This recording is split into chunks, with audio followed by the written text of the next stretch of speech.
আসসালামু আলাইকুম প্রিয় শিক্ষার্থী। আজ আমি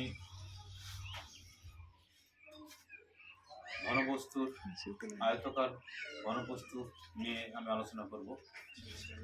আয়তাকার ঘনবস্তু অর্থাৎ ঘনক সম্পর্কে আমরা একটু জানি। যদি কোনো আয়তাকার বস্তু দৈর্ঘ্য, প্রস্থ এবং উচ্চতা তিনটাই যদি সমান হয় তাহলে এটা ঘনক বলা হয়, এটা বর্গাকার ঘনক বলা হয়। আমি আবার বলছি, একটি আয়তাকার বস্তুর দৈর্ঘ্য, প্রস্থ, উচ্চতা তিনটাই যদি সমান হয় তাহলে এটা বর্গাকার ঘনক বলা হয়। এই বর্গাকার ঘনকের ক্ষেত্রে আমরা কি কি জিনিস বের করতে পারবো একটু আমরা দেখি।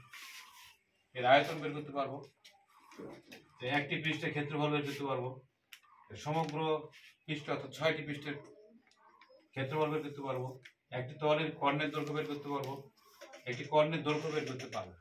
আমরা এই ঘনক সম্পর্কে 1, 2, 3, 4, 5টি বিষয় জানতে পারবো। তো আমরা একটু দেখে নিই ভালো করে। সমগ্র বস্তু যদি এই যে একটা ঘনক আঁকা হয়েছে, অঙ্কন করা হয়েছে, এই ঘনকটার এই বাহুটার দৈর্ঘ্য এ ধরেছি, এই বাহুটাও এই বাহুটাও, তাহলে এটা একটা ঘনক। এর 6টি তল রয়েছে, এটা ঘনবস্তু, এটা একটা বর্গাকার ঘনক। এই ঘনকটার আয়তন তাহলে 3টার উপর কিউব, এ গুণ এ গুণ এ সমান এ কিউব, ঘন একক। অর্থাৎ যদি মিটারে হয় তাহলে ঘন মিটার, যদি সেন্টিমিটারে হয় তাহলে ঘন সেন্টিমিটার। আমরা এইভাবে এককগুলো লিখব।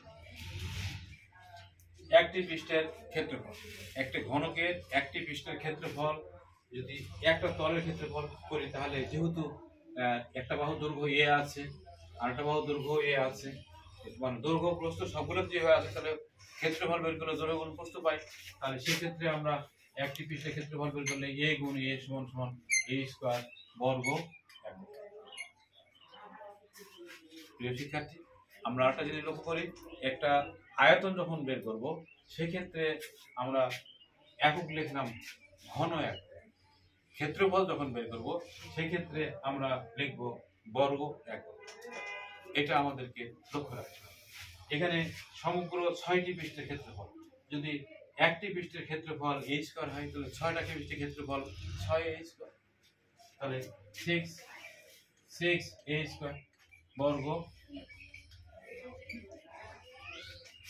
একটি তলের ক্ষেত্র কর্ণের দৈর্ঘ্য, একটি তলের কর্ণের দৈর্ঘ্য √2 গুণিত বাহু, এ মানে একটা বাহু, বর্গের কর্ণের দৈর্ঘ্য সমান √3 গুণিত একটি বাহুর দৈর্ঘ্য, এটাও একক।